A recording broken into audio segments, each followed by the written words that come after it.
Good afternoon and welcome to the February 27th, 2025 regular meeting for Forsyth County Board of Commissioners.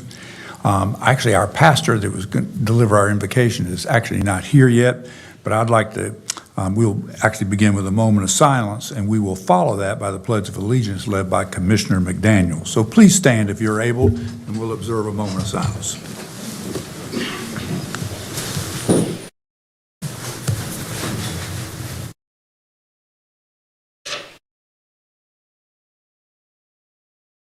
Thank you.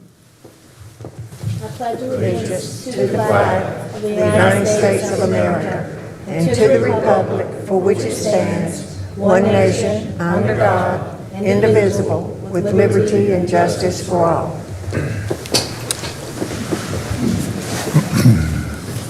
Pastor just arrived. He's on the front row. That's good. Pastor, why don't you just come right on up? This is Pastor Samuel. I just mentioned, this is Pastor Samuel Doyle. He's from the First Baptist Church at Highland Avenue. And thank you very much for getting here. And we just had a moment of silence, and now you can put the real punctuation on it here. Yes, sir. Okay? Thank you. Shall we pray? Oh God, our help in ages past and our hope for years to come, our shelter from a stormy blast and our eternal home. Before the hills and mountains stood, from everlasting to everlasting, thou, Lord, art God. And we thank you for another day. Lord, we thank you for the privilege to live in a nation where we can come together and deliberate and make decisions. I pray for these leaders. I pray that you crown their heads with wisdom so that as they deliberate and as they think and as they plan, let their steps be ordered by you. And let us be reminded that unless the Lord keeps the city, those who watch in vain. In Jesus' name we pray and ask it all. Amen. Amen. Thank you, Pastor Doyle. Citizens who are interested in participating in the public session portion of the meeting may do so by calling 336-422-1200. You'll be placed on hold until the public session begins, and that number is 336-422-1200.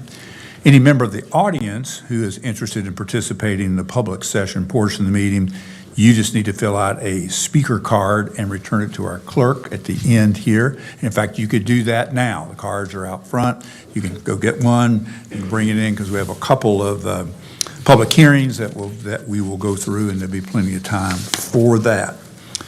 First item on the agenda is a public hearing of the zoning petition of Edward Raymond Longbottom from RS9 to AG.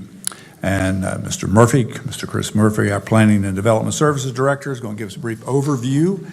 We have briefed it twice, and then we'll be ready.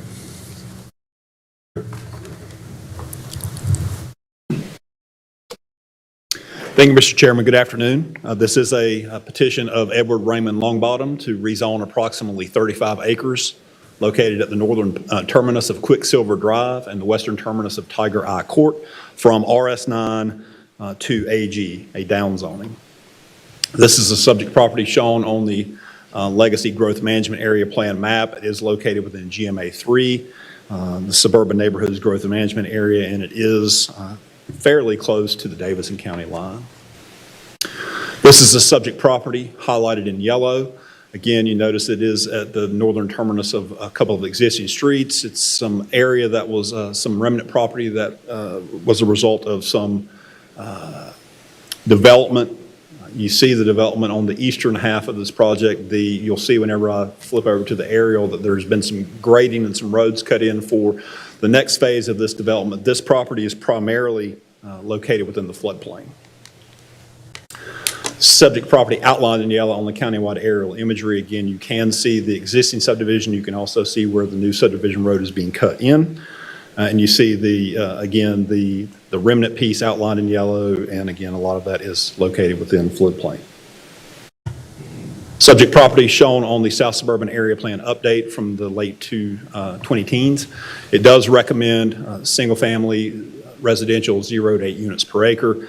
AG zoning is consistent with that request from the area plan. This is looking north from Tiger Eye Court into the subject property. You see the zoning sign there. This is looking east from Bickle Road into the subject property. Some summary information on this. The request is consistent with the recommendations of both the Forsyth County Farmland Protection Plan. It probably should say with all of these, the Forsyth County Farmland Protection Plan, Legacy 2030, and the South Suburban Area Plan update. The request would limit development impacts on a site predominantly comprised of flood zone. The proposed AG zoning would allow an array of land uses which are generally compatible with the surrounding development pattern. And again, the AG and the RS allow a lot of similar uses, but again, this is primarily floodplain, so there's a very limited development opportunity here anyway. This was heard by the Planning Board at their January 9th, 2025 public hearing. There were no speakers in opposition, and following the public hearing, the Planning Board did vote unanimously to recommend approval of this request to the commissioners. And with that, I'm glad to answer any questions. Any questions for Chris? Thank you very much. This is a public hearing, and speakers will have up to 15 minutes total to speak in favor of this request and up to 15 minutes total to speak in opposition. Is there anyone wishing to speak in favor of this petition? Is there anyone wishing to speak in opposition to the petition? Declare the public hearing closed, and do we have a motion? Mr. Chairman, I move that zoning map amendment F-1652 be approved on the basis of the following. The proposed general use zoning map amendment as petitioned by Edward Raymond Longbottom to rezone a 34.97 acre piece of property from RS9 to AG is consistent with the recommendations of the Legacy Comprehensive Plan and reasonable or in the public interest because, one, the subject property consisting of a large undeveloped site located at the northern terminus of Quicksilver Drive, the western terminus of Tiger Eye Court, and the eastern terminus of Beckle Road with an address of 489 Quicksilver Road is currently zoned RS9 and is adjacent to property zoned RS9 and RS30 with uses consisting of single-family houses and undeveloped land. Two, the proposed AG zoning is primarily intended to accommodate uses of an agricultural nature and non-farm residences on large tracts in growth management areas 4 and 5. 3, the subject property is located in growth management area 3, and it is almost entirely within a regulated floodplain, which limits development opportunities. And 4, the proposed AG zoning is consistent with the South Suburban Area Plan update, which recommends single-family residential use at a density of 0 to 8 acres per acre for this site. The proposed use is consistent with the Legacy Comprehensive Plan because of the limited development allowed in a floodplain, and it is compatible with proximate zoning and surrounding uses. Thank you. Is there a second? Second. Have a second by Commissioner Bessie. Any discussion? All in favor, please say aye. Aye. Any opposed? Motion carries unanimously. The next item on the agenda is a public hearing on the site plan amendment of Clay Pigeon Properties, LLC. Again, Chris Murphy, our Planning and Development Services Director, give us a brief overview of the request.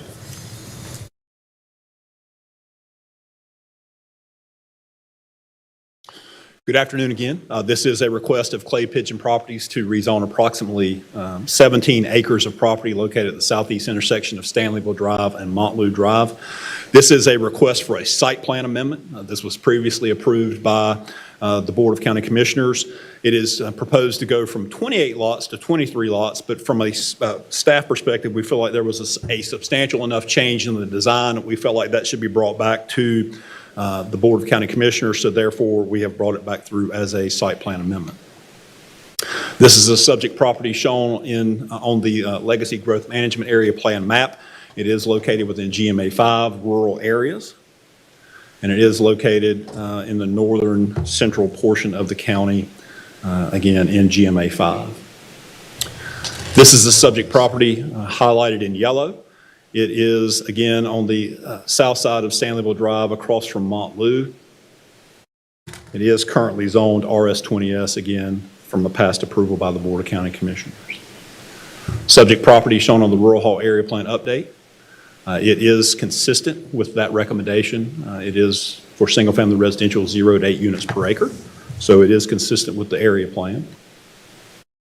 This is looking southeast into the subject property from Stanleyville Drive. This is looking northeast along Stanleyville Drive. The subject property is to the right. This is looking southwest along Stanleyville Drive. The subject property is to the left. And this is looking northwest across from the subject property across Stanleyville Drive, looking at Montlou Drive. This is the site plan that is before you today. This is what they're requesting approval for. Again, going from 28 lots to 23 lots. The big change, as you'll see as I flip back and forth between the two site plans, this site plan is basically single-loaded, which means that you have a public street along one side of the property with long, narrow lots off of that. If you look at this was what had been previously approved by the Board of County Commissioners. Again, 28 lots. More conventional design, a street down the middle with lots on both sides. In this case, this is what was previously approved. This is what, again, they are requesting. And it's my understanding there were some sewer issues that led them to need to do it this way. So that is what is before you. And again, from a staff perspective, we felt like this was too much of a deviation to approve it at the staff level. So we wanted to bring that back to the board for your formal approval and endorsement. The request, in summary, is consistent with the general recommendations of Legacy 2030 and the Rural Hall Area Plan update. The request does propose fewer lots than the development that was previously approved for this site, but it does continue to create home ownership opportunities in Forsyth County through the creation of and approval of a subdivision design. This did go to the Planning Board at their January 9th, 2025 public hearing. There were no speakers in opposition, and following the public hearing, the Planning Board did vote unanimously to recommend approval of the request. And with that, I'm glad to answer any questions. Questions for Chris? All right, thank you very much. This is a public hearing, and speakers will have up to 15 minutes total to speak in favor of this request and up to 15 minutes total to speak in opposition. Is there anyone wishing to speak in favor of the petition? Is there anyone wishing to speak in opposition to the petition? I declare the public hearing closed. And do we have a motion? Mr. Chairman, I move that zoning map amendment F-1653, including site plan amendment and special use district permit, be approved on the basis of the following. The proposed site plan amendment as petitioned by Clay Pigeon Properties, LLC for a 16.91 acre piece of property in a district zone RS20S is consistent with the recommendations of the Legacy Comprehensive Plan and is reasonable and in the public interest because, one, the proposed site plan amendment would change the site plan from 28 single-family houses to a planned residential development containing 23 single-family houses. Two, this proposed site plan is compatible with the current RS20S zoning of the site and the recommendations of the Legacy Comprehensive Plan and the Rural Hall Area Plan update. And three, the site plan amendment is projected to decrease traffic, which would have been generated from the current site plan. Is there a second? Second. Second by Vice Chair Wizenhunt. Is there any discussion? All in favor, please say aye. Aye. Any opposed? Motion carries unanimously. Next item on the agenda is a public hearing on the zoning petition of Nancy Johanna Carrasco and Prospero Carlos Carrasco from GI to RS40. Again, Chris Murphy, our Planning and Zoning Services Director, give us a brief overview of the request.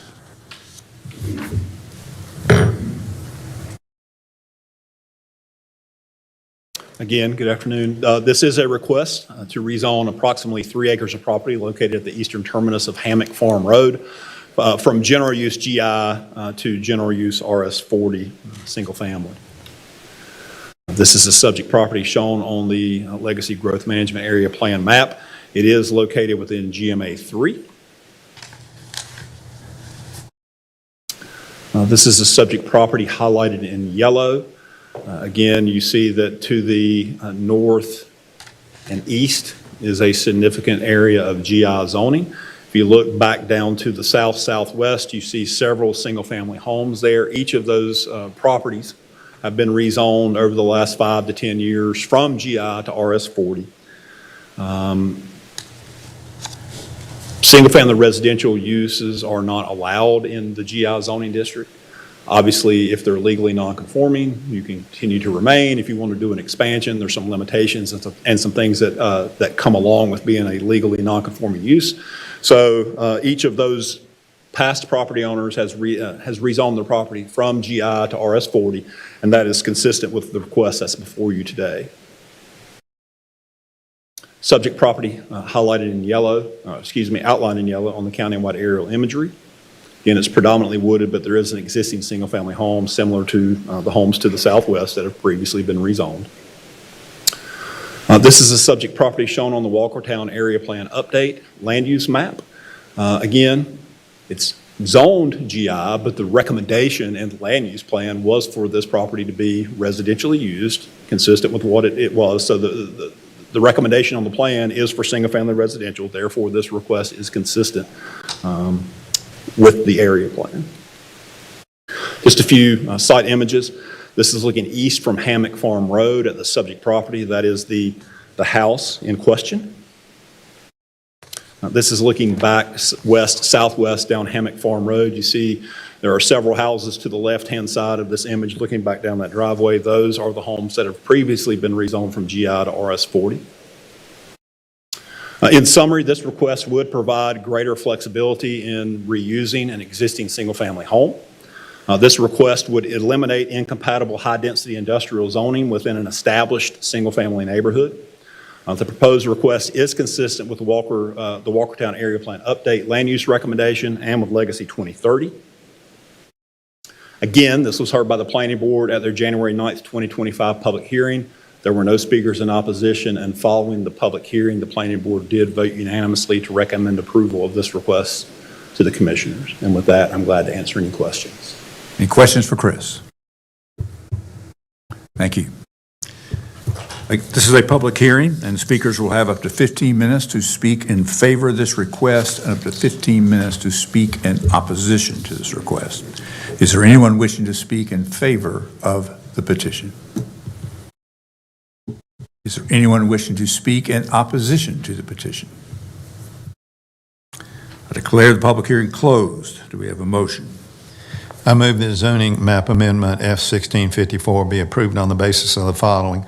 The proposed general use zoning map amendment as petitioned by Nancy Johanna Carrasco and Prospero Carlos Carrasco to rezone a 3.08 acre piece of property from general industrial to RS40 is consistent with the recommendations of the Legacy Comprehensive Plan and reasonable or in the public interest because, one, the subject property consisting of a single-family house located at 240 Hammock Farm Road is currently zoned GI and is adjacent to property zoned GI, RS40, and RS9 with uses consisting of single-family houses, undeveloped land, a railroad right-of-way, and a motor vehicle storage yard. Two, the proposed RS40 zoning is primarily intended to accommodate single-family detached dwellings on large lots in areas without access to public water and sewer, typically in growth management areas 4 and 5.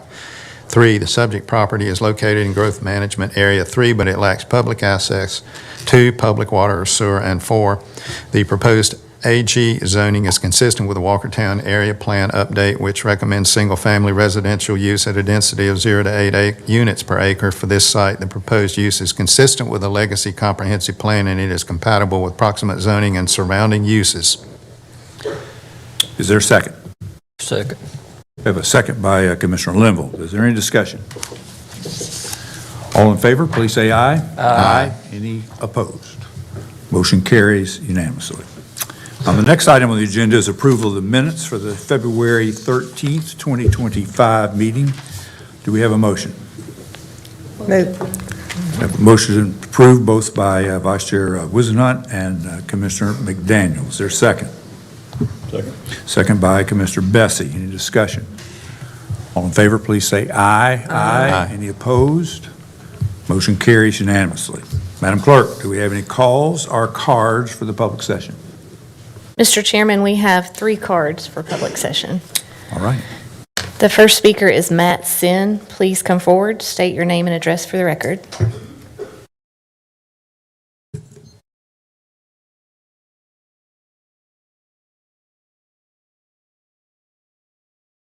My name is Matt Sin. My address is 631 Firetuck Road. Esteemed county commissioners, fellow citizens, thank you for granting me the opportunity to speak. I don't need to remind you all that we gave the Pledge of Allegiance. We had an invocation by a pastor. The book of Matthew 25:40 gives us all a responsibility to treat the least among us as if they were Jesus himself. That's a responsibility, not an option. Now, the purpose of my speech is to bring a warning to everybody who believes in shared responsibility and the public good. Now, I'll tell you about an incident that happened to me at the Catawba County School Board meeting on Monday. I can handle being called many things. I can handle being called weird. I can handle being called annoying, but I will not tolerate being called a liar. At the meeting, an officer of a certain party accused me of spreading lies while also lying to my face. Now, I merely said that with all the cuts happening in the federal government, we as a people should hold our state and federal representatives accountable and say that any cuts to public schools should be offset to make sure that public schools are not weakened. Public schools are a load-bearing wall. You weaken them enough and the whole house of our society crumbles. Now, it's on public record, it's recorded, anybody can listen to my speech. That's what I merely said. Now, he accused me of lying while also lying to my face. Project 2025 is real. It's a playbook for the dismantling of our federal, state, and local government, from programs that help the general public to tax breaks for the elite, written by the elite. Russ Vought, self-proclaimed author of Chapter 2 of Project 2025, has just been confirmed for the Office of Management and Budget. There is a House bill proudly on a Kentucky representative's website proclaiming to end the Department of Education. Now, I can't express how much truth is truth. If they tell you in their playbook what they plan to do, assume they're going to do it. Okay. Just begin to wrap it up. Okay, I'm going to wrap it up. So, to reiterate, all I said is we must hold our representatives accountable to make sure that there are no cuts to the things that we hold dear, okay?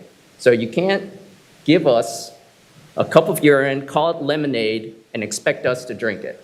Thank you. The next speaker is Jessica McCrory. Please come forward, state your name and address for the record.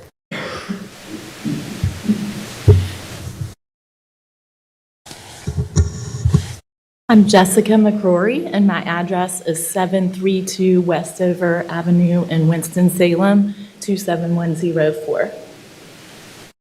Good afternoon, commissioners. I am here as a parent, as a preschool teacher, and as the secretary of the board of directors of Smart Start of Forsyth County. Commissioner McDaniel serves on that board with me.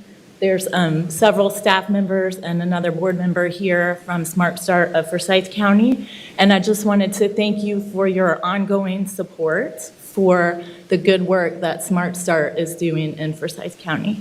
Thank you.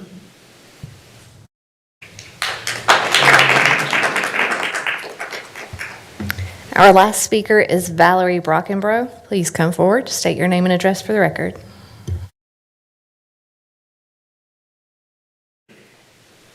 My name is Valerie Brockenbrough, 455 Carolina Circle in Winston-Salem. Good afternoon, Mr. Chairman and Commissioners. I am here today to share my concerns about the state of our emergency service department. The community needs to know that we are not in a good place and that we just lost our EMS chief. The EMS chief oversees the county's emergency medical services, fire service, and 911 communication divisions. I hope that you're in the process of filling that position. It's crucial for the safety of Forsyth residents to have a replacement put in place as soon as possible. We are the fourth largest county in North Carolina. Our EMS department gets 67,000 calls a year, and that number is growing every year. The average wait time for an ambulance in Forsyth County is 20 minutes, when the industry standard is 9 minutes. This number has not changed since last year. The EMS response time can also affect our fire department.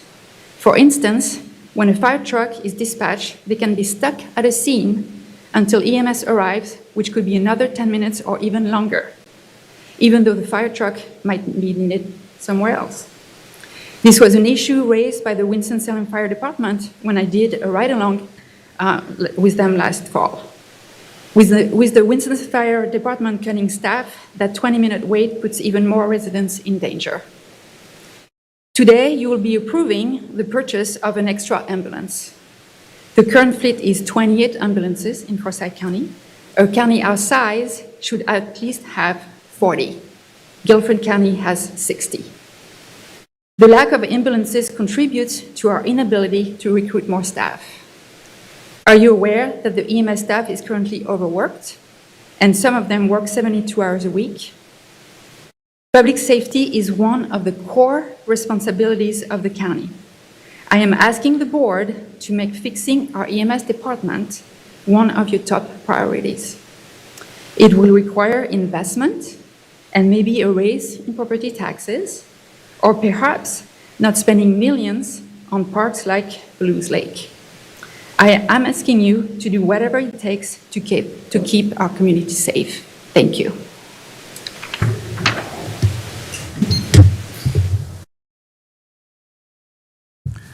Thank you. We're ready for our regular agenda, Madam County Manager, so please go right ahead. Thank you, Mr. Chairman, and good afternoon, Commissioner, staff, and guests. The agenda items before you have been briefed and hopefully questions answered. Agenda item number 6 is an amendment to the fiscal year 25 budget ordinance to appropriate $47,500 of restricted fund balance for the airport terminal fencing project, and an amendment to the 2018 Smith Reynolds Airport Capital Projects Ordinance to appropriate funds for control tower and terminal fencing projects. The purpose of this action is to appropriate the dollars from the airport's restricted fund balance to transfer to the CPO in order to fund the project. That's good. Do we have a motion? So moved. Motion approved by Vice Chair Wizenhunt, second by Commissioner Wilson. Any discussion? All in favor, please say aye. Aye. Any opposed? Motion carries unanimously.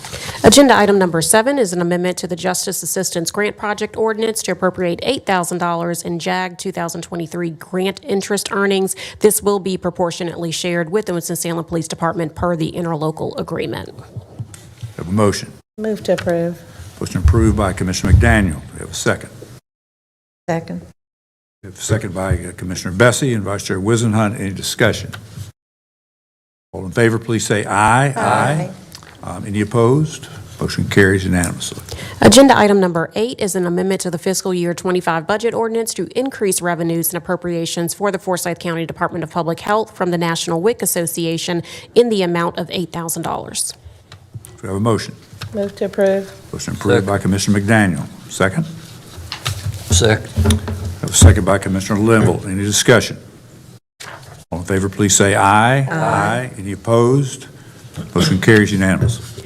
Agenda item number 9 is an amendment to the fiscal year 25 budget ordinance to appropriate $43,750 from the North Carolina Department of Health and Human Services for Agreement Addendum 534, Integrated Targeted Testing Services. The intention is to use funds to refurbish the Posse mobile van, which is a unit used for community-based STI testing. We have a motion. Move to approve. Motion approved by Commissioner McDaniel, second by Commissioner Bessie. Any discussion? All in favor, please say aye. Aye. Any opposed? Motion carries unanimously. Agenda item number 10 is a resolution approving a revision to the fiscal year 25 Home and Community Care Block Grant County Funding Plan for older adults and authorizing execution of necessary documents to submit the revised plan for state approval. This will shift $6,000 from Senior Services Adult Day Health Program to the Adult Day Care Program. Do we have a motion? Move to approve. Motion approved by Commissioner McDaniel. Second. Second by Commissioner Linville. Any discussion?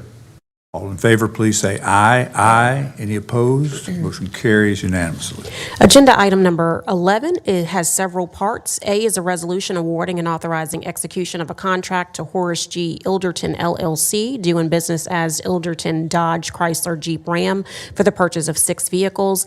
B is a resolution awarding and authorizing execution of a contract to Clinton Automotive LLC, doing business as Deacon Jones Ford of Clinton, for the purchase of 3 vehicles. C, a resolution awarding and authorizing execution of a contract to Modern Chevrolet LLC for the purchase of 12 vehicles.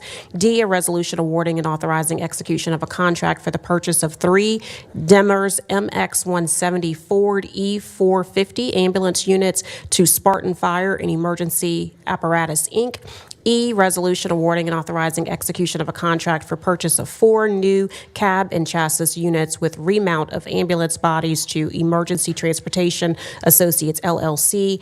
All of these vehicles total an amount not to exceed $2,381,868.54, and you should have received an email with some follow-up on some questions.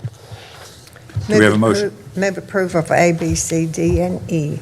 Motion to approve of A, B, C, D, and E by Vice Chair Wizenhut. Is there a second? Second. Discussion. I'd like to thank you for the email follow-up today, and actually the discussion we had at the briefing on Monday answered a lot of questions, and as we think a little bit towards the future. Other discussion? All in favor, please say aye. Aye. Any opposed? Motion carries unanimously. Agenda item number 12 is a resolution awarding a contract for the purchase of 3 MTS Power Load MTS Power Pro cot systems from Stryker Sales LLC for Forsyth County Emergency Services in the amount of $185,171.37, exclusive of sales tax. Do we have a motion? Motion approved by Commissioner Bessie. Is there a second? Second by Commissioner Wilson. Any discussion? All in favor, please say aye. Aye. Any opposed? Motion carries unanimously. Agenda item number 13 is a resolution authorizing the purchase of certain radio equipment for the school system from Motorola Solutions, Inc. in an amount not to exceed $1,691,042.25. We have a motion. Motion approved by Commissioner Bessie. I'm happy to second that motion. Is there any discussion? Mr. Chairman, Yes. I would just point out that this is implementing one of the priority school system expenditures that we authorized in the fiscal year 25 budget last June. Good, thank you. Any further discussion? All in favor, please say aye. Aye. Any opposed? Motion carries unanimously. Agenda item number 14 is a resolution authorizing execution of a revenue agreement amendment with Partners Health Management for the provision of non-clinical support of Family and Children's Division youth housed internally in an amendment to the fiscal year 25 budget ordinance to appropriate revenue received from Partners Health Management for the provision of non-clinical support of Family and Children's Division youth housed internally. This amendment provides an increase of $125,000 for a total reimbursement not to exceed $175,000. Do we have a motion? Move to approve. Motion approved by Commissioner McDaniel. Is there a second? Second. Second by Vice Chair Wizenhut. Discussion, I'd like to mention one thing. I was actually at a meeting this morning and ran into our Social Services Director, Ms. Dowd, and she actually provided a lot of the questions, a lot more of the details about how frequently this occurs. And it is staggering. She also talked about particularly the data collection. In the past, we would count like the nights at which staff worked and really didn't capture it in terms of student nights, child nights, where children that were there. And kind of the average stay is roughly 90 days and is a lot of days and a much bigger kind of issue. And I suggested to her that perhaps we might want to have she's going to sort of put this in a format that we might want to have a follow-up at a briefing just to get a better handle on that? And are there any other, we met also on Monday with our legislative breakfast with our legislative delegation and really talked about one possible solution that may help that, which we need to certainly diligently work on with that to see that perhaps that change could take place. And anyway, I appreciate their work, and I'm certainly glad that Partners is able to have the dollars that will help support taking care of that. Any other discussion? All in favor, please say aye. Aye. Any opposed? Motion carries unanimously. Agenda item number 15 is a resolution authorizing execution of a lease agreement between Forsyth County and Partners Health Management for lease of 4,891 square feet of county-owned real property located at 650 Highland Avenue. The rental rate is $5.95 per square foot for a total annual amount of $29,101.45. Is there a motion? Move to approve. Motion approved by Commissioner McDaniel. Is there a second? Second. Second by Commissioner Bessie. Any discussion? All in favor, please say aye. Aye. Any opposed? Motion carries unanimously. Agenda item number 16 is a resolution declaring certain county-owned personal property surplus and authorizing its disposition by public electronic auction utilizing Liquidity Services Operations, LLC. This provides staff with authorization to sell surplus personal property. Is there a motion? Move approval. Motion approved by Vice Chair Wizenhunt. Second? Second. Second by Commissioner Bessie. Any discussion? All in favor, please say aye. Aye. Any opposed? Motion carries unanimously. Agenda item number 17 is a resolution of the Forsyth County Board of Commissioners to cease appointing board members of the Coalition for Drug Abuse Prevention and to dissolve the Risk Management Advisory Committee. Both boards have been inactive since 2017 and are no longer deemed necessary. Do we have a motion? I'd like to, go ahead, I'm sorry. Well, do we have a motion? I'd be happy to make that motion. Do we have a second? Second. Second by Vice Chair Wizenhunt. Discussion. Yes, so I would like to make a substitute motion relative to taking these two items separately. I won't be supporting the coalition to dissolve the drug abuse prevention program. However, I understand the need for the risk management. I'll certainly second your substitute motion. Is there any further discussion on the substitute motion? I do have a question to the county manager. Why isn't there a need to have these committees in place other than they have not been active? And I guess the core of my question is around the substance around the work that they're doing. Is there another way that we can make sure that the prevention of drug use is still going on, or is it going on through another organization or committee through the county? So in terms of other committees that's addressing kind of drug abuse prevention type things, we have a very robust group called FROST. It's the Forsyth Regional Opioid Substance Abuse Team or something like that. And it is a very wide array of community stakeholders and organizations that address that. Annie Vasquez from our Behavioral Health Services team leads that effort with some others under Deputy Manager Denise Price's purview. So we have a lot of work already going on in that regard.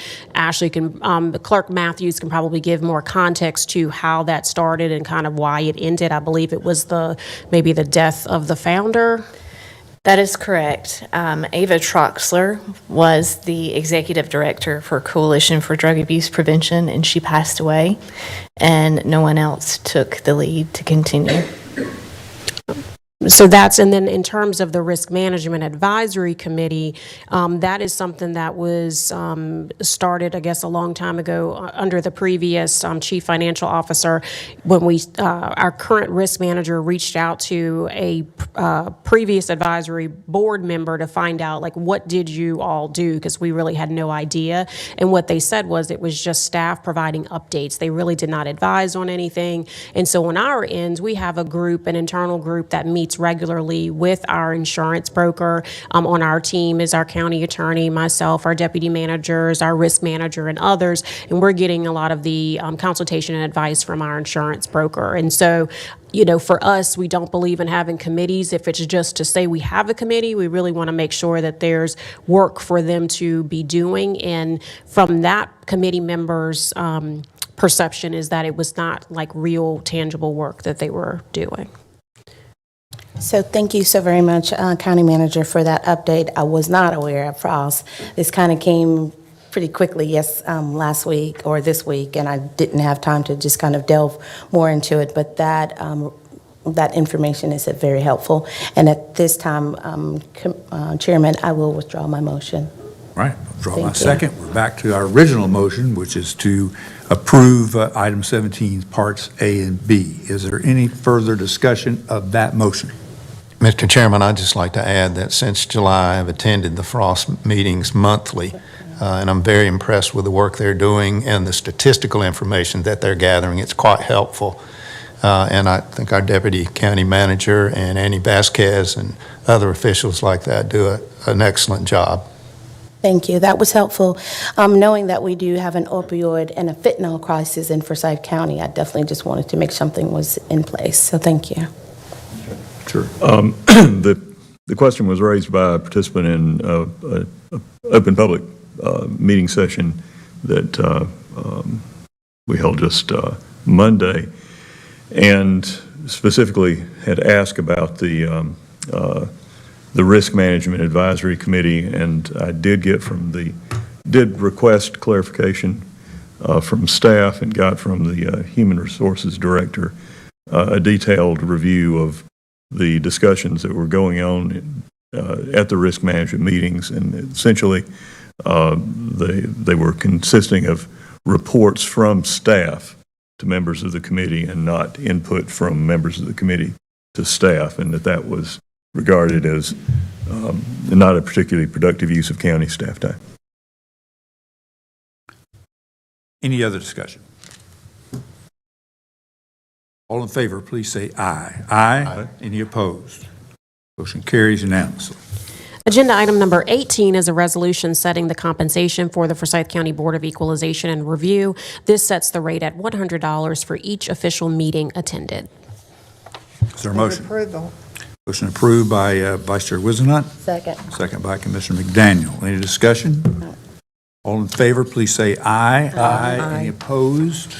Motion carries unanimously. Agenda item number 19 is a resolution approving the refunds by the tax assessor collector in the amount of $22,869.71. Is there a motion? Move to approve. Motion approved by Commissioner Linville. Is there a second? Second. Second by Vice Chair Wizenhut. Any discussion? All in favor, please say aye. Aye. Any opposed? Motion carries unanimously. Agenda items 20 and 21 can be taken together. They are our reports. 20 is the January contribution-based benefit cap report, and 21 is the January financial report. Is there a motion? Motion to approve by Vice Chair Wizenhut, Commissioner Bessie, to accept the reports. I'd be happy to second that. Is there any discussion? All in favor, please say aye. Aye. Any opposed? Motion carries unanimously. Agenda item number 22 is an added item. It's the resolution approving the Forsyth County Board of Commissioners priority goals. These goals were summarized as a follow-up to the Commissioners' goals session meeting that was held on January 16th. Is there a motion? Vote to approve. Motion approved by Commissioner McDaniel. Be happy to second that. Any discussion? I think there's a lot of good work on that, and we had another discussion on Monday, just reviewing all the suggested edits that came from several sources. So I think the next step, and maybe you might want to take 1 second to talk about the next steps from that. I'm sure. Thank you, Mr. Chairman. So, once the board adopts these goals, what we will do on the staff side is really try to implement some action plans, implementation plans around it for your recommendations. But having these goals will allow us to do that. So we'll work towards that by the end of this fiscal year and try to get that out to you all. And I think some perhaps publicity and a focus on what now that they're assuming they'll be approved here shortly, that we can actually put that on several places for community and citizens to take a look at and kind of know that we're working on those more specific strategies to encourage a little more. Yes, sir, and interest I do plan on, I have community listening sessions coming up in March, and so if this is adopted, I will make sure that that is part of the presentation. Right, would you mention those dates? March Sure. 6th? March 6th at 6 p.m. at the Central Library, and March 25th, I'm just double checking, March 25th will be held virtually, and the link is online. All right, with all that said, we're ready to vote now, ready to vote on accepting the motion that's been made and seconded on approving the Forsyth County Board of Commissioner priority goals. All in favor, please say aye. Aye. Any opposed? Motion carries unanimously. We do have one, before we adjourn, we do have Dr. Lewis Finney, who is here, is the CEO of Smart Start Forsyth County, and he is going to provide the board with an update on pre-K expansion. So thank you for being here, Dr. Finney.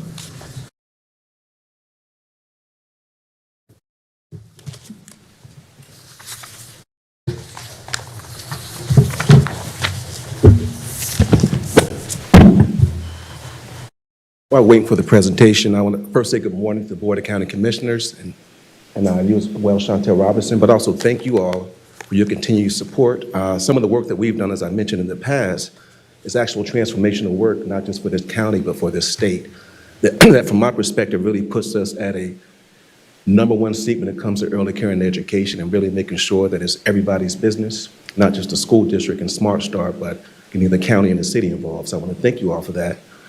And also, on behalf of our board chair, Pastor Covington, she's not here, but I do want to recognize some of them that are here. You met Jessica. We also have Assistant Attorney General, there he is, Dr. McQueen. We also have Vivian Stearns, Vice President of Early Care and Education and Family Services. And did I miss anybody? But thank you. But also, we'd be remiss if I don't thank the staff that are here and the members of Pre-K Priority as well. If you all could wave your hands as well.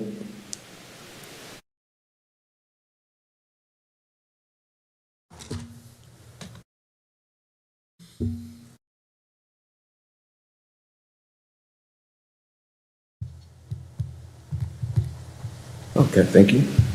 And with me, I have Dr. Tadia Preto. She's the person that's hired that's external to look at the evaluation and give a lens perspective from someone outside of the community who comes and gives us a very fair overview to make sure that your investment that you did for these children is clear, what we said we would do, but also helps benefit this community.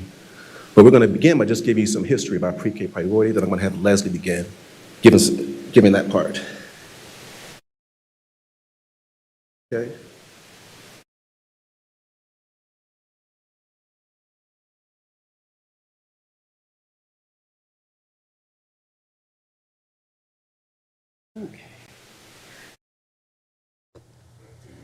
Good afternoon. Thank you all for allowing us to be here.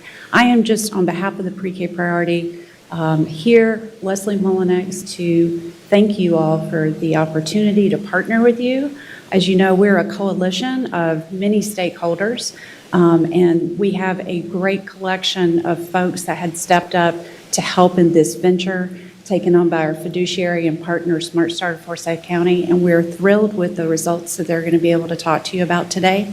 And we hope that you will continue to keep this close in mind and in heart as we start to talk about plans to look at how this could look going forward. Our work is still ahead of us and before of us, and it's going to take all of us to try to make continued steps forward. So, like I said, please remember that, and we'll be back to talk to you again in the coming year or so. Thank you. All right, let's get some more slides. Okay. And this is some additional information with Pre-K Priority, just to give you some ideas of some of our partners, but also how it was driven. And this is a community coalition that's been involved here for almost 7 years, actually, and I've been involved for about 5 years. And just to give you an introduction about pre-K right now, 1 in 5 children have access to affordable quality early childhood in our particular community. In our community, like many others across the state of the country, 25 to 30% of their income is specifically on child care. And if you have 2 children, it's actually double that because you actually pay more when you have 2 at age 2 and age 3 and age 4.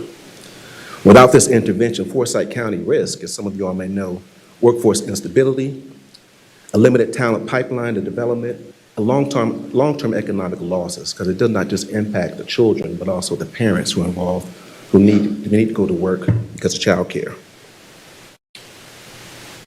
This is an introduction to us in Smart Start. We've been around for 30 years, and we're legislated by the state to actually administer the state pre-K funds, but also the subsidy dollars for infant and toddler care. We do that in partnership with the Department of Social Services in the county. And we're a quasi-government made-up board. That's why we have Madam Tanya McDaniel, who sits on our board, also a member from the mayor's office as well. So we work very closely with the government, but also the nonprofit organizations. And our mission is pretty simple, and it's something that the work that we did with the pre-K priority, and that's really to provide an equitable early childhood system that fosters an environment for learning, growing, and developing and succeeding. And each day we're serving anywhere from 13,000 to 16,000 children, and pretty much about 80% of every child between 0 and 5 gets some type of services from Smart Start of Forsyth County. This is just some background of our organization. We've got 31 years of local expertise. We pretty much support about 92 licensed child care centers. There's only about 100, so there are very few that we don't support, but we also support some that are not licensed as well. Now we're going to get to the good part about it, and that's the program implementation, but also the results. This is going to go over some of the workforce results because we really thought it was very important to focus on families, our workforce, to get people back to work, but also to get these children ready for school, to make sure we support the public schools' goal of reading score rates in 3rd grade. So I'm going to be followed right now by Dr. Prieto.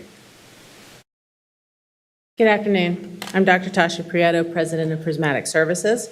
Prismatic has served as the evaluator of this initiative, and Dr. Finney is right, we are not local, we are external. I'm going to review key elements of the program implementation and some of the early results. First, I'd like to review our planned path, or what we call a logic model, toward achieving the ultimate outcome of high-quality universal pre-K and attendant-approved child outcomes. To get to that ultimate outcome, this initiative launched multiple strategies to support teachers and families. The strategies included various financial supports for teachers, coaching and professional development for teachers, advocacy and translation services for families, engagement activities for families, and an explicit focus on equity. Expected outputs and outcomes were defined at the start of the initiative so that all partners in this collaboration could understand their roles in supporting success. And if you're not familiar with the difference between outputs and outcomes, outputs is how many times you go to the gym. Outcomes is hopefully losing weight or getting muscles. As we at Prismatic began working with Smart Start as part of our formative evaluation process, we determined that all the pieces were in place for potential success. That is a regular evaluative activity. However, the body of research on program implementation, particularly the implementation of new programs in the educational arena, tells us that it is frequently difficult to see immediate positive outcomes, right? We have to go to the gym more than once to see weight loss. The desire to assess progress the minute after we launch a program is normal and something with which we frequently deal. However, as articulated by Fulan in 2008 in his work, an implementation dip should be expected as change is introduced. When we are asking staff and systems to learn to do something new and then to do something new, performance during that time may actually be below what it was before. To give you a non-education example, Bryce Young came to the Carolina Panthers in 2023 as a Heisman Trophy winner and a first-round draft pick. In his first year, the Panthers went 2-15, which was lower than they were the previous season. Young and the Panthers were learning new things and attempting to do new things. This year, they improved. They were at 5-12. Hopefully, they continue on the path. It's the same thing with educational programming. How long does it take before we should expect to see substantial improvements in educational programs when we implement a new initiative? The research would tell us 3 to 5 years.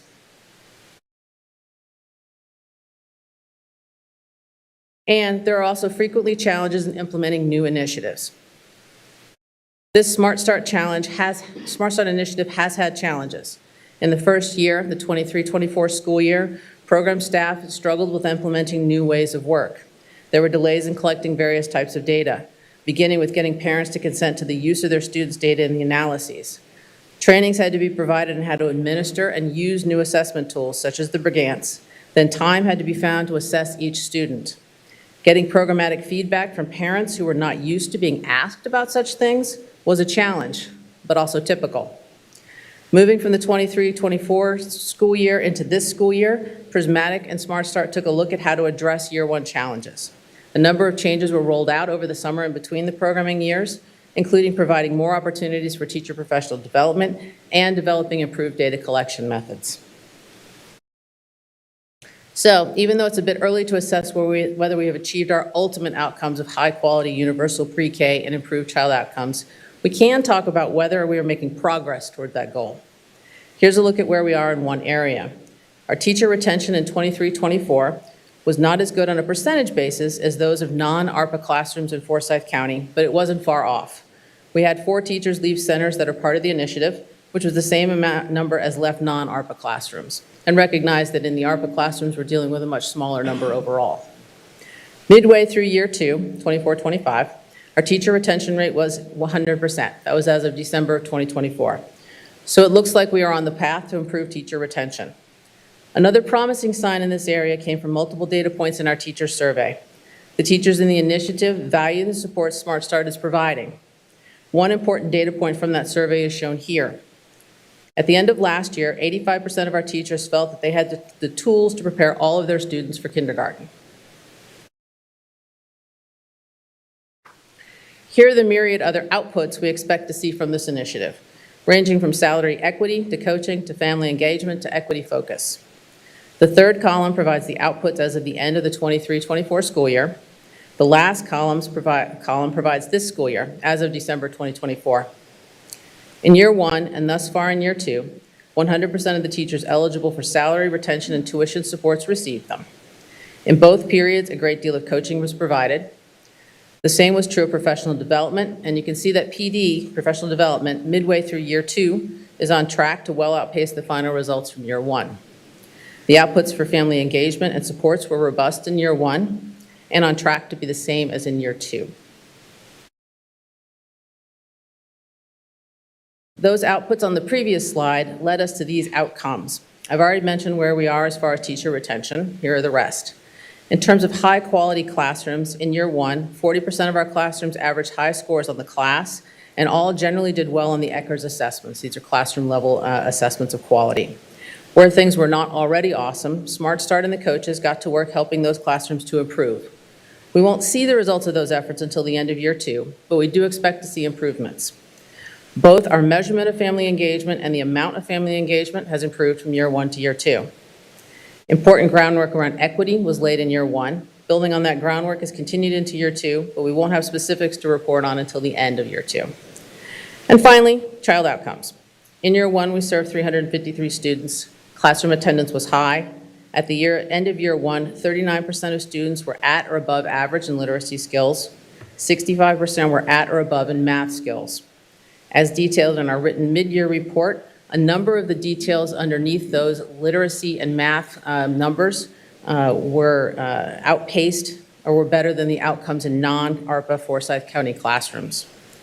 Midway through year 2, don't let the 21% and the 38% at middle of year MOI fool you. Student growth is rarely upwardly linear. It is more frequently quantized. A student struggles with the concept, then one day, boom, they get it and jump 5 paces ahead. We saw the same thing with some of the mid-year scores in year 1. In conclusion, Prismatic finds that midway through year 2, Smart Start is on track to equal or exceed its year 1 outputs and outcomes. Can I interrupt you for a second? Yes, sir. On the previous slide, just a curiosity piece was, why don't you just compare the mid-year of year 1 to the mid-year of year 2, and you get a sort of a better feeling of data that you actually have, which would be useful. That's good. I mean, it's just a... Many of the measures that we wouldn't have been able to report. I guess did you have mid-year data in year 1? We did not have as many mid-year data points in year 1 as we currently have for mid-year year 2. And the other question that relates to it, you have 353 students served in year 1, And why is that now 100 fewer students in year 2? Now, that's for mid-year. Are you expecting a whole bunch of other kids to be showing up between now and the end of the year? I can answer part of that, and then Dr. Finney may want to address the rest of it. One of the things that was done as an improvement from year 1 to year 2 is working with classrooms and systematically removing classrooms that were not serving as many children as they had professed that they would serve or were expected to serve. That led to a decline in the number, but children are allowed to enroll all year long, and we did see some enrollments last year in the spring after the Christmas time. Remember, this is as of December. I can't tell you yet whether or not that'll be 100 more students overall or not. Would you like to add to that? Yes. And some of you kind of answered, that was the low attrition of children who had disenrolled from school, they had graduated from the program, or parents may have left. And so what we did in those particular cases, when you had less children, we moved to another cohort, because that impacts the actual education outcomes. Because if you only have, say, 2 to 3 kids in the classroom and 2 teachers, the results are going to be a little bit differently. So that's why we had some of those changes there. Probably not following that exactly, and I noticed on the previous slide to this one that the actual number of teacher assistants actually receiving bonuses was half. I mean, it was 44 in year 1 and 22, which gets at the fewer classrooms and fewer kids. I'm not understanding another cohort involved here. You're dealing with, you got essentially a cohort you're working on for 2 years, and if you throw in a different group, a different cohort from somewhere, you're not going to use it in this data comparison in this research part. Okay. Thank you for that question. I'm going to have, Nathan, can you help me with that question?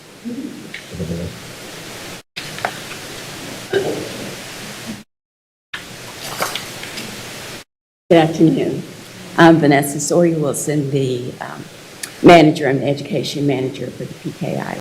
So looking at the number of children, and to Tasha's point, it is now 301 that enrolled. So we did see growth from the end of December until now. 50 kids showed up in a month and a half? Just trying to get this straight. Okay. Yes, so we had an increase in enrollment from the end of December until now. If I may, it's one of the challenges in evaluating a pre-K program as opposed to a regular K-12 program. In a regular K-12 program, all students are expected to be there on the first day of school, and unless their parents move, they stay through the end of the year. Pre-K eligibility is determined by age. They don't all turn the right age in time to start at the beginning of the year. Parents are not obligated to have students in pre-K. As their circumstances change, maybe now I need to go to work and get a job, I need pre-K. Students will enroll throughout the year in pre-K. It's one of the challenges in doing quality evaluative work of pre-K programs. But I would expect year 1, and they're different cohorts, different groups. Absolutely, I would because expect that there are what age happened in year 1, the same things happen in year 1 that you just described in year 2. There are very few students from year 1 that are also in year 2. That's not because they dropped out of the program, it's because they age out of the program. It's a whole new crop of kids in year 2. Right? And there, to some extent, there is some turnover in the teacher data. The original intent was that all teachers and assistants would never move, never have life changes, would always be in that exact classroom for the whole period of the initiative. That's not what happens. We did lose 4 teachers in year 1. We haven't lost any teachers from this year as of December, but some of those teachers were replacements for classrooms that were low enrollment, so it's essentially their first year in the program. And so we're accounting for all that as we keep track of how we're doing. But unfortunately, we're dealing with humans who don't always stay in one place and do exactly the same thing for multiple years. It'd be a lot easier for me if they did. That's good. May I? You want to address this? Go ahead, Dan. May I follow up? I am not an expert in pre-K education, so I have to cede that territory to the former superintendent. But it does raise the question, how many of to what degree are the difference in numbers between year 1 and year 2 reflective of what you discovered was over-reporting of participation in some classrooms? Do you have a number on that? Over-reporting? Yes. He said that you visited classrooms and found fewer students there than had been reported to you in some cases. mean, that was more actual. I think, I'm not sure, no errors in reporting. The original intent was that there would be a certain number of students in each one of the classrooms, and centers that signed up to be part of the program said, yes, I'm going to have 20 kids in the classroom. But that was not But reflected. in reality, that didn't turn out to be the case. Early this fall, the decision was made that some of the really low enrollment classrooms were no longer a good fit for the program. Okay. And so they were removed and substituted with classrooms where we could have a potential impact on the greater number of kids. So the number that you reported for year one did not include any of the overly optimistic projections. Correct. These are all actual numbers. These are, every one of these children has an ID number, and we know all about them. Very good. The other question, how did you recruit for participation in the first year, and how did that change, if at all, for the second year? Answer that question.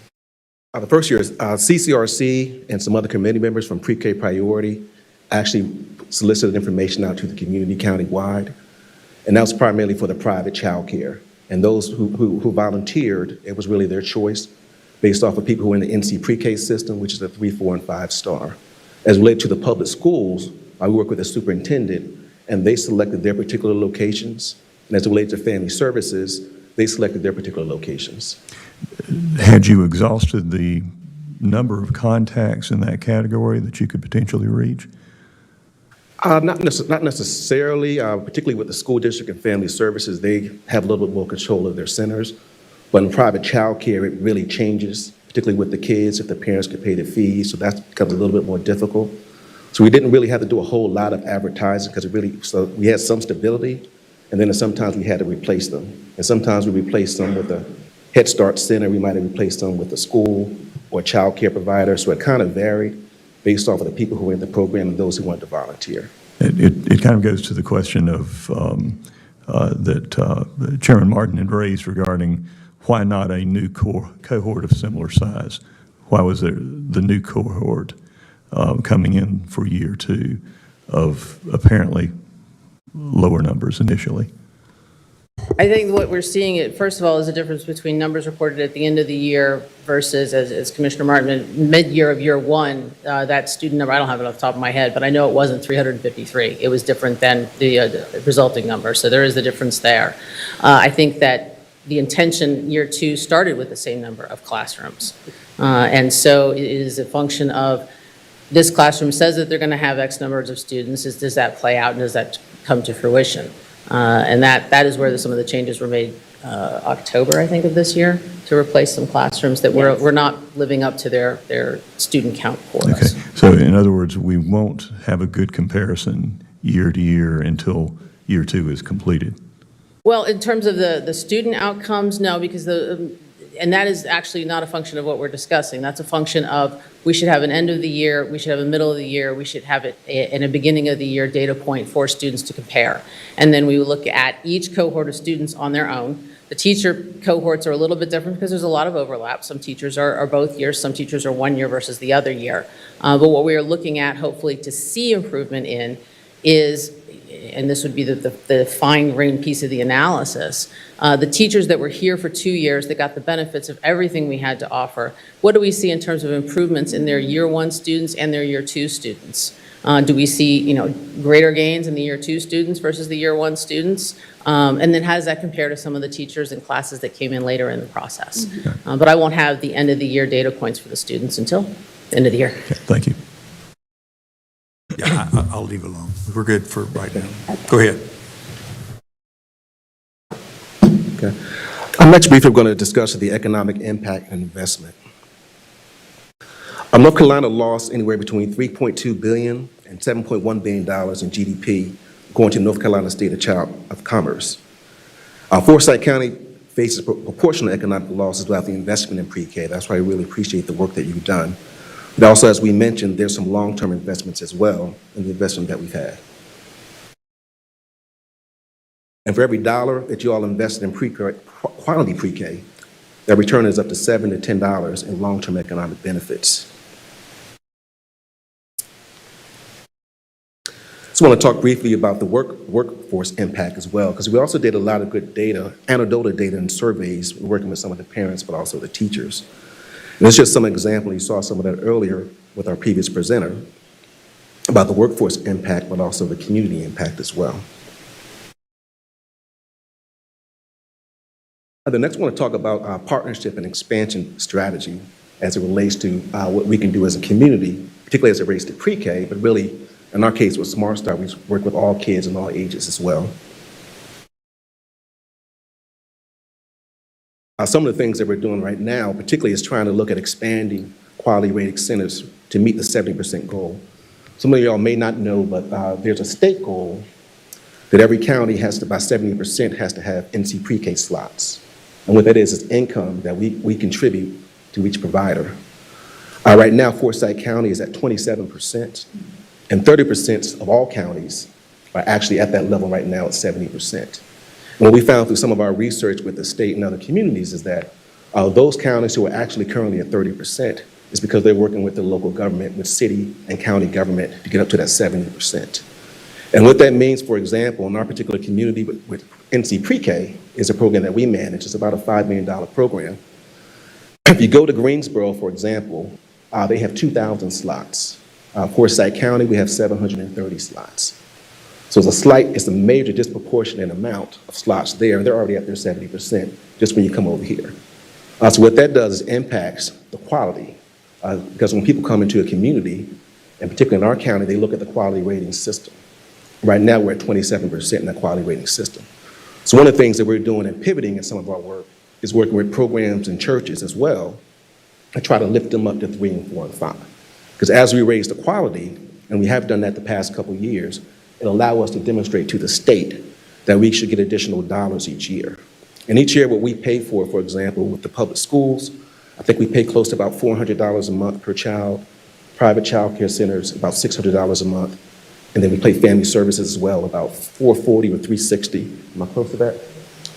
So it also impacts other industries, but also the public schools program, because we fund primarily that, but also family service and the private child care.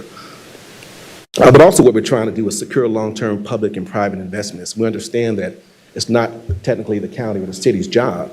So we also look forward and working with other foundations, but also are currently working with the state as well to try to get more funds, particularly in this community in Forsyth County. Well, Dr. Finney, before you leave this, the issue of the slots is all about how the state has done this over the past. It's not that Forsyth County is not doing something, it's just the slots aren't there to get. Because what happened is that Guilford got, in the first year slots were available, the person that ran their pre-K program became the DHHS director in the state of North Carolina, and as a result, they were prepared to apply for the slots. And once they got them, the state never took them away. So as a result, Guilford is like 70 of this huge percentage, and there are 30 other counties, most of which are small. Guilford is the outlier with the large one, are the ones that are taking that over. So the reason the rest of the districts don't have it is because we didn't make applications when basically back in the old Mort 4 began. Correct. Those slots that became NC Pre-K, they just haven't grown, and that's not a function of program value. It's a function of you can't. If there are not any slots to give out. But now if we don't ask for them, and that was a criticism in the past, if you don't ask for it, you don't get it. And that was a state issue too. But the state is putting more money each year, and we have grown some. Yes, we've grown at least the past 4 years. We've grown every year. But it's being able, and I guess what bothers me about the research part that you just showed is that, the idea of having a waiting list of kids ready to get into pre-K does not seem to be the case. Okay. And that probably gets at a different issue, which is parents' awareness and willingness that are eligible to take advantage of it. But we've got it's a little bit that just strikes me as a little odd, that part. Sorry, Chair Martin. I would just like to add that to make this, I think, readily consumable for the average citizen who doesn't really get into the weeds of this pre-K issue, I think that what we're trying to do is figure out how to create a realistic universal pre-K. Right now, it's idealistic, and I think we're trying to see what outputs that seem to try to solidify where we're trying to go and what outputs may not be getting us to those ideal outcomes. And I think as long as we're trying to create a strong and realistic pre-K university, a universal pre-K program, then we're going to see the fluctuations. I don't think that is a bad thing. I think that we are trying to get into a space where we know this is working for universal pre-K, meaning the numbers stabilize. And we always see that from year to year, more teachers are staying, and that is increasing student academic outcome. But what I can see based on the research is that, well, possibly the output that was tried did not create the outcome that we were ideally looking for, but we're just mid-year for the second year. And I think lastly that as long as we don't have a full commitment as a community, whether it's at the state or local level, to say this is how universal pre-K works, then we're going to always see the lack of a strong universal pre-K model. And the reality is there's just no expectation as it relates to the state is going to fund universal pre-K, or the county is going to fund local, the county is going to pay for actually the universal pre-K model. So I think that we're doing the best that we can as a community to figure out what outputs can go into this model to make a strong outcome with the teachers we need and, of course, the student outcomes academically. Thank you, Commissioners. And next is just a call to action, the next steps. And that's, again, investing in Forsyth County's future. Now, something that we're looking at as an organization, Pre-K Priority, and other groups that we're working with. And also what I want to do is invite everyone as well. On March 6th, if you have not been aware of that, at the Bridget Fieldhouse and Allegheny Stadium, we have lunch provided, something hosted by Greater Winston-Salem, Pre-K Priority, and Kaplan Industry.